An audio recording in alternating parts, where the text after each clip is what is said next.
Hello friends, வணக்கம். நீங்கள் உங்கள் பெட்ஸெல்லாம் நலமா? நம்ம இன்றைக்கி என்ன பார்க்க போகிறோம் அப்படின்னு கேட்டிங்கன்னா, இனிய ஆங்கில புத்தாண்டு நல்வாழ்த்துக்கள். ஒவ்வொரு விஷயத்தையும் நம்ம தொடங்கும்போது நம்ம கண்டிப்பாக கடவுள்கிட்ட ஒரு வேண்டுதல் வைப்போம். அப்படின்னா இப்போ கடவுள்கிட்ட வேண்டுறது என்னென்னு கேட்டிங்க அப்படின்னா, இந்த உலகத்தில் இருக்கிற எல்லா middle class, upper middle class, lower middle class எல்லாருக்கும் கடன் இல்லாத ஒரு வாழ்க்கையை கூட ஆண்டவான்னு சொல்லி நான் வேண்டிக்கிறேன். எனக்கு கடன் எல்லாருக்கும் ஒரு பெரிய பிரச்சனை தான். எனக்கும் அது பிரச்சனையாக தான் இருக்குது. ஸோ நம்ம சமாளித்து மேலே வருவோம். அது கூடவே சேர்ந்து நம்மளோட புறா கேஜும் அப்புறம் பறவைகளுக்கான கேஜும் எல்லாமே ரெடி ஆகிட்டு இருக்கு. தொடர்ச்சியாக அதுக்கான வீடியோக்கள்லாம் நான் எடுத்துக்கிட்டு தான் வர்றேன். அதையும் நான் சீக்கிரமே முடிஞ்ச அளவுக்கு நான் அப்லோட் பண்ண முயற்சி பண்ணுறேன்.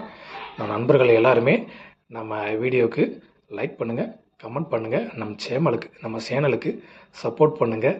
நன்றி, வணக்கம். பாய்.